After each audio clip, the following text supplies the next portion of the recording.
Karong adlaw pabukid sa ta para chill-chill ang tirada. Uban tarong nga ba? Anong wari ka di hinlo alimo? Mga mga batos-batos diri ang mga kugian kay karon. Tirada nato ron mga mari. Mulaag na sad tarong nga ba? Bantog ra kondisyon kaayo. Naa na day miani sa lungsod kay gikuha lagi ko nila sa bagungon kay birthday ko daw nako. Timing sad kaayo nga tabo ron. Moto naghapit sa midiriya kay nagpalit og isda sugbaunon. Nagpalit na lang po daw ni sila og gamay nga kilawon. Gamay ra lagi kay medyo mahal-mahal gyud daw ang isda ron. Dihapit na lang pud mi sa krusing gabi kay nakalimtan ang suka. Wala ra sad mi nagdugay ning larga ra pud mi diretso paingon sa bukid. Kauban ako ni akong duha ka tsunanak. Gikan pa in town may ganiha sa eskwelahan. Tunga pa sa klase sa akong anak na nawag ang akong igsuon nga hapiton ko no Manila diri kay madto mig bukid. Wala jud unta koy plano maglakaw-lakaw rong adlaw no kay gusto ra jud ako magpundo sa balay nya kay nakahisgot malagi ako ang igsuon nga maglawuoy ko no si papa. Basta kay lawuoy na gid ang hisgutan labi nag akong papa ang magluto ay dili na jud nako na dilian kay na perti kaganahan jud kaayo ko labi nag si papa ang magluto ba. Char. Hapit na lang pud mi dinhi kay mupalit kuno si ate og pan pang isnak-isnak unya mao ni iyahang gipalit. Tapos ning largo na sad mi. Dili ra pud kaayo dugay among biyahe kay medyo duol-duol ra man ni. So mao na ni diri naabot na gid mi. Ganahan kaayo nako din himuanhi kanang daghan bitaw pagkaon. Aw kanang daghan tag madala nga pagkaon ba kay nindot man gud diri mag-standby chill-chill ra kaayo ba. Lami pa jud kaayo view nindot kay diri mahapon magbaktas kundi ba mag-jogging. Tanggal jud ang pila ka tuig nga fats ba. May gani kay dili pud kaayo bugat ni akong bit dinhi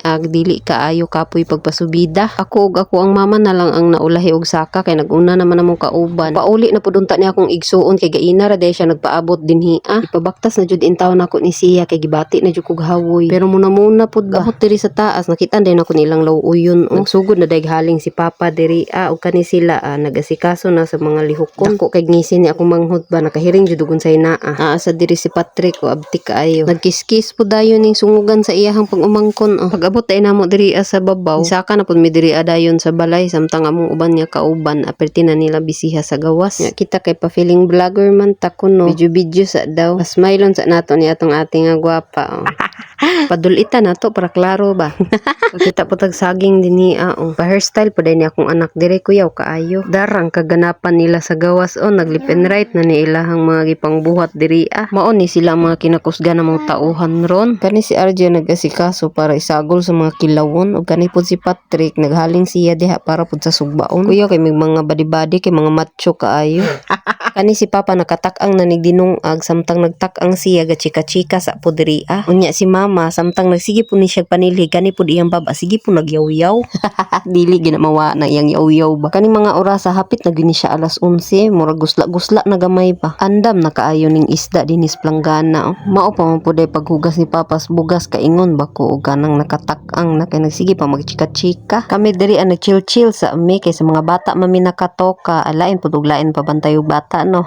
Gisurbi na ko nilang gisugba dinhi gamay na malang day guwang hapit na maluto. Kuya pa kay ning isa dinhi kay sound trip tirada nagpanit rag pipino. Kung papa pod diri nangapi samtang nagatong aniyang dinungag. Surbi-surbi ra gyud intaw nako ang trabaho nga nahimo dinhi ako na lang pud ning gianhin ni mga bata ug nangaunsa na ni sila. Pero tan-aw lang gyud nako no murag lain naman ni ilang tirada nga init na mga utok ani nila gipanggutom naman siguro ni. Tagbaw na intaw na kong ate ug binadlong kani kay giplastara na ni mama glamisa. Butang na dayon niya ning kinila og sinugba dinhi kilingkod-lingkodan na ni sa mga badi okay human naman sila. Tan-awa ang kinilaw nga gisilian pag-ayo sa akong mama. Tuara ang sinugba napahak na. Pagkahuman og plaster tanan sa lamisa mao na ni kaganapan nga nahitabo sa mua. Nagpaabot na lang mi ani nga maluto ang lawuy. Yampuan na dayon ni sa akong mama tapos ikanta-kantahan wala day ko kantahin nila. Wa nay time kay gusla na. Ay murag nakakanta ra dayto gamay putol pa jud.